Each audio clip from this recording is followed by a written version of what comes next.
नमस्कार दोस्तों, मैं जितेंद्र सिंह एमकेडी एजुकेशन की तरफ से। आज हम प्रथम वीडियो बनाने जा रहे हैं अपनी हिस्ट्री इतिहास की महासीरीज़ का। और इस महासीरीज़ में हम सबसे पहले बात कर रहे हैं व्हाट इज़ हिस्ट्री, इतिहास क्या है।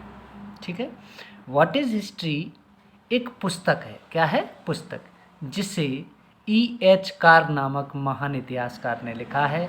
इस पुस्तक में इन्होंने E.H. कार ने, एडवर्ड हेल्ट कार ने लिखा है कि इतिहास अतीत व वर्तमान के बीच अनंत संवाद है। मतलब इतिहास क्या है?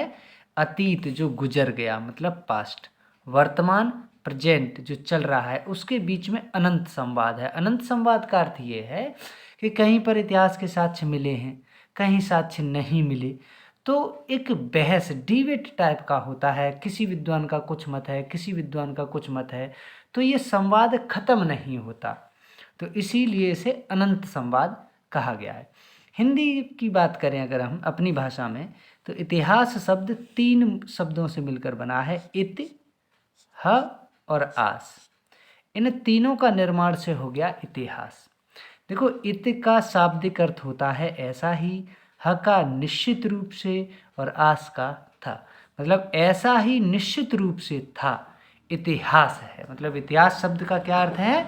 ऐसा ही निश्चित रूप से था। ठीक है, इतिहास की अगर हम बात करें तो इतिहास हिस्टोरिया शब्द से मिलकर बना है। ठीक है, इतिहास के बारे में सबसे पहले अगर बात आती है तो एक यूनानी शब्द हिस्टोरिया है, इसी से मिलकर इतिहास बना है।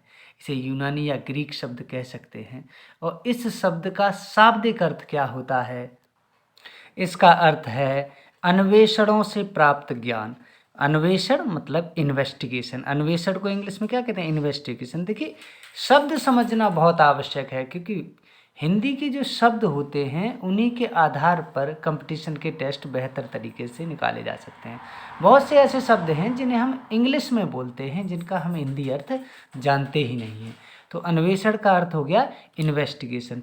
तो हिस्टोरिया जो शब्द है वो एक ग्रीक शब्द है या यूनानी शब्द है, जिसका अर्थ है अन्वेषणों से प्राप्त ज्ञान। आगे हम बात करेंगे फादर ऑफ हिस्ट्री की। इतिहास के बारे में हम इतनी बात करेंगे कि इतिहास क्या है। इतिहास अतीत व वर्तमान के बीच अनंत संवाद है, यह E.H. कार ने कहा है। इतिहास 3 शब्दों से मिलकर बना है, इत, ह, आस। मतलब ऐसा ही निश्चित रूप से था। और इतिहास शब्द कहाँ से आया है? तो हिस्टोरिया शब्द से आया है। हिस्टोरिया शब्द से ही इतिहास शब्द की, हिस्ट्री शब्द की उत्पत्ति हुई है।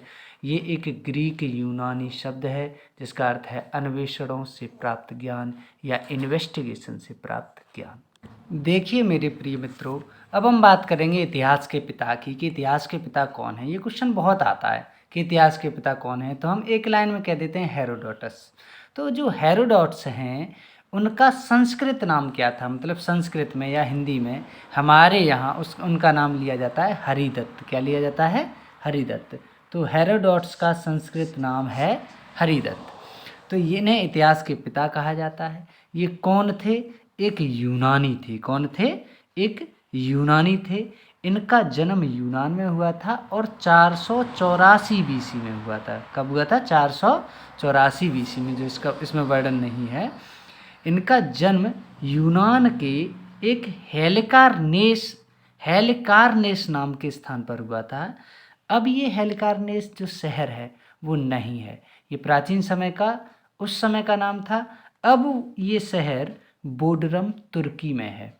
देखिए, मैं आपको जानकारी के लिए बता दूं कि विश्व इतिहास के या विश्व भूगोल की दृष्टि से जो बोडरम शहर है वो तुर्की का पश्चिमी शहर है, जो मेडिटेरेनियन सी या भूमध्य सागर से लगता है। तो भूमध्य सागर ये शहर है तुर्की का। ये यहीं पर उस समय यूनान देश था। उस यूनान देश में इनका जन्म हुआ था, कि इनका, हेरोडोटस का। हेरोडोटस ने सबसे पहले हिस्ट्री शब्द का प्रथम बार प्रयोग किया। मतलब सबसे पहले हिस्ट्री शब्द का प्रयोग किसने किया? हेरोडोटस ने किया था। इन्होंने एक महान पुस्तक लिखी थी, प्रसिद्ध पुस्तक लिखी थी, जिसका नाम था हिस्टोरिका। तो क्वेश्चन ऐसे भी आ जाता है, बताइए हेरोडोटस के द्वारा लिखी गई पुस्तक कौन सी है? तो हिस्टोरिका। हिस्ट्री शब्द का सबसे पहले प्रयोग किसने किया? हेरोडोटस ने। हेरोडोटस कहाँ के थे? यूनान के। अब वो कहाँ हैं? जहाँ उनका जन्म हुआ। उस समय उस शहर को हेलिकारनेस शहर कहते थे और आज वो बोडरम तुर्की में है। ठीक है, इसके बाद आएंगे कि इन्होंने इतिहास लिखा, तो इतिहास किस विषय पर आधारित लिखा? तो वो है पेलोपोनेशियन का युद्ध। पेलोपोनेशियन का युद्ध लिखा इन्होंने सबसे पहले इतिहास के रूप में, और इन्होंने इतिहास लेखन का प्रारंभ ही इसी युद्ध से किया, इसी युद्ध का वर्णन किया। देखिए, जो हेरोडोटस है वो प्रथम इतिहासकार या भूगोलवेत्ता भी कहे जाते हैं। प्रथम इतिहासकार और भूगोलवेत्ता कौन है? हेरोडोटस हैं। हेरोडोटस को इतिहास का पिता सबसे पहले किसने कहा? तो हेरोडोटस को इतिहास का पिता कहने वाले एक रोमन दार्शनिक थे, रोम के। कहाँ के? रोम। रोम यूरोप का शहर है। ठीक है, और इस रोमन शहर में ही सिसरो नामक एक दार्शनिक थे। कौन थे? दार्शनिक थे, जिन्होंने सबसे पहले इन्हें इतिहास के पिता से कहकर संबोधित किया। अब सोचिए ये कितने बड़े विद्वान रहे होंगे, जो इन्होंने कहा वो बात सत्य हो गई और हेरोडोटस को इतिहास का पिता कहा जाने लगा। वास्तविक इतिहास लेखन की नींव इन्होंने रखी, इसीलिए इन्हें इतिहास का पिता कहा गया। हेरोडोटस के बारे में आपको और भी मैं कुछ बातें बताऊंगा कि भाई क्यों इन्हें इतिहास का पिता क्यों कहा गया, क्योंकि इन्होंने सबसे पहले वास्तविक इतिहास लेखन की नींव रखी, हिस्ट्री शब्द का प्रयोग किया। ये यूनान में जन्मे थे, एक यूनानी थे, लेकिन इनकी मृत्यु यूनान में नहीं हुई। इनकी मृत्यु हुई थी थुरी में। कहाँ हुई थी? थुरी। थुरी एक सिटी है इटली की। किसकी? इटली की। ये भी भूमध्य सागरीय तट है। ये थुरी जो है वो पूर्वी तट पर पड़ती है इटली में, और जो पुरानी बोडरम तुर्की है जहाँ इनका जन्म हुआ था वो तुर्की के पश्चिमी तट पर। ये दोनों ही मेडिटेरेनियन सी में ही पड़ती हैं, मतलब भूमध्य सागर में ही पड़ती है, भूमध्य सागर के तट पर पड़ती हैं दोनों जगह। ठीक है, इनके बारे में, इनके देखो माता पिता के बारे में भी मैं थोड़ी सी बात करता हूँ। इम्पोर्टेंट नहीं है, लेकिन आपको ये समझना बहुत आवश्यक है। हेरोडोटस जो थे वो दो भाई थे। एक हेरोडोटस थे और दूसरे थे थियोडोटस, या थियोडोस भी कहते हैं। तो थियोडोटस और हेरोडोटस दो भाई थे। इन दोनों की माता का नाम ड्रायो था और पिता का नाम लिक्सस था। क्या था? लिक्सस। तो लिक्सस और ड्रायो से ये दो संतानें उत्पन्न हुई थी, हेरोडोटस और थियोडोटस। कहाँ उत्पन्न हुई थी? यूनान के हेलिकारनेस शहर में। अब वो बोडरम तुर्की में है। देखिए मित्रों, हमने देखो पढ़ चुके हैं कि इतिहास क्या है। हेरोडोटस के बारे में भी हम पढ़ चुके हैं। अब हम इतिहास की ओर आएंगे, इतिहास के परिचय के बारे में बात करेंगे। तो देखिए, इतिहास जो है वो 3 वर्गों में विभाजित है: प्रागैतिहास, आद्य इतिहास और इतिहास। इन तीनों का समय अलग अलग है। देखिए, प्रागैतिहास क्या है? पहली बात तो यह है कि प्रागैतिहास जो है वो अज्ञात समय से लेके 2500 ईस्वी पूर्व तक का है, बीसी तक का समय है। ठीक है, प्रागैतिहास में पुरापाषाण काल आता है जिसका समय अज्ञात से 8000 ईस्वी पूर्व तक का है। मध्यपाषाण काल आता है जिसका 8000 से 4000 ईस्वी पूर्व तक है समय, और नवपाषाण काल आता है जिसका समय 4000 से 2500 ईस्वी पूर्व तक है। देखिए, मेरी बात को ध्यान से सुनना है आपको। प्रागैतिहास काल वो काल है जिसमें हमें कोई लिखित साक्ष्य प्राप्त नहीं हुए। हमने इस इतिहास का, प्रागैतिहास के समय का पता लगाने के लिए जो आदिमानव थे उनका समय था ये, तो उनकी हड्डियाँ, उनके द्वारा बनाए गए औजार, ठीक है, जो भी उनके अवशेष प्राप्त हुए हैं उसी से उनके बारे में जानकारी प्राप्त होती है। तो अगर आ जाए कि प्रागैतिहास की परिभाषा क्या है, तो प्रागैतिहास की परिभाषा यह है कि वह काल जिसमें कुछ भी लिखित विवरण प्राप्त नहीं हुआ है प्रागैतिहास कहलाता है। इसके अध्ययन के लिए हमें उस समय के उत्खनन, उनकी हड्डियाँ तथा उनके औजारों से, जो पत्थरों से, हड्डियों से उन्होंने बनाए थे, उस पर ही पूरी तरह से निर्भर रहना पड़ता है और उसी से उसकी जानकारी होती है कि यह कितना पुराना है। देखिए, एक और बात बता दूं कि एक पद्धति होती है C14 रेडियो कार्बन पद्धति, जिसके द्वारा हम किसी भी प्राप्त की हुई पुरानी वस्तु का समय निकाल सकते हैं कि ये कितने समय पहले जीवित थी या कितने समय पहले बनी थी। तो इस तरीके से प्रागैतिहास का काल समय ये है। दूसरा आता है आद्य ऐतिहासिक काल। आद्य ऐतिहासिक काल की अगर हम बात करें तो इसका समय है 2500 बीसी से 600 बीसी तक। कहने का मतलब ईसा मसीह के जन्म से 2500 साल पहले से लेकर 600 साल पहले तक। इसमें दो सभ्यताएं आती हैं, सिंधु घाटी की सभ्यता और वैदिक सभ्यता। सिंधु घाटी की सभ्यता का समय इसमें तो देखो जैसे 2500 से 1500 ईस्वी पूर्व लिखा है।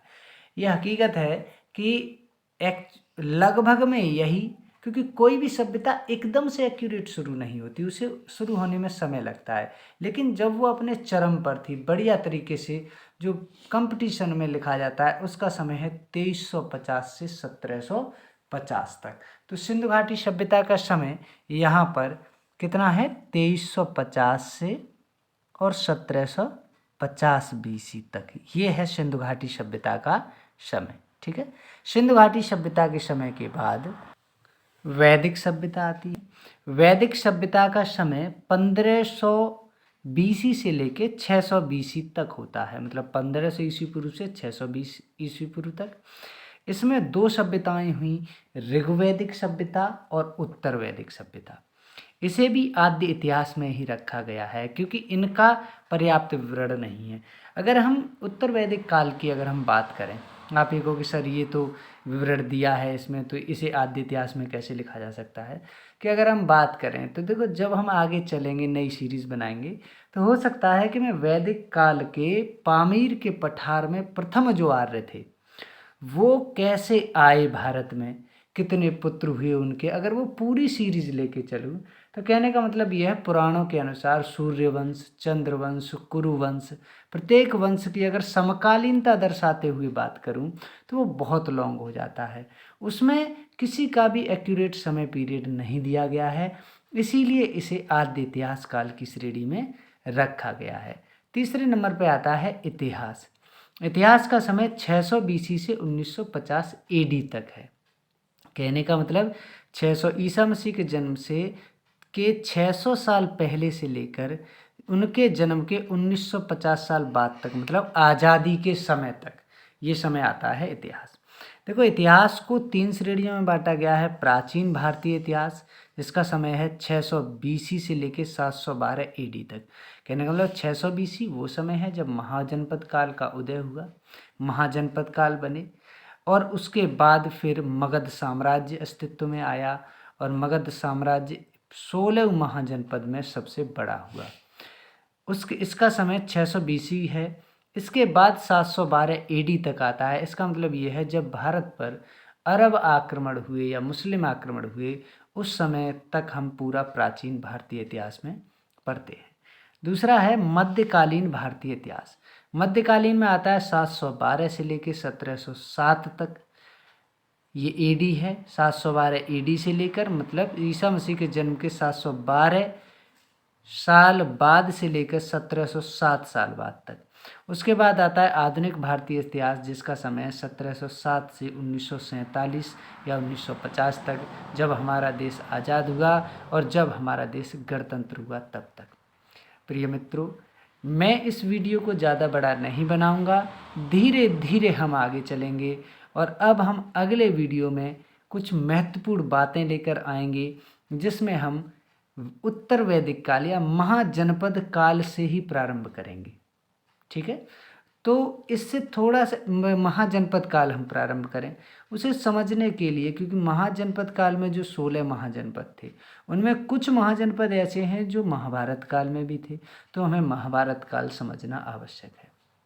महाभारत काल में जैसे हस्तिनापुर है, चेदी है, इंद्रप्रस्थ है या मगध है, क्योंकि मगध भी महाजनपद काल में ही जरासंध के पिताजी बृहदत्त द्वारा वो नगर बसाया गया था। तो किस प्रकार ये किस वंश के थे, कैसे अलग हुए, हम एक एक डीप बात लेकर चलेंगे और आशा करता हूँ आप बढ़िया से उस प्रत्येक बात को समझेंगे। ये प्रथम वीडियो है, इसे सभी लोग प्यार दें और इस चैनल को लाइक सब्सक्राइब करें व ज़्यादा से ज़्यादा शेयर करें ताकि प्रत्येक जानकारी अधिक से अधिक लोगों तक पहुंच सके और वो इसका लाभ उठा सकें। थैंक यू, धन्यवाद।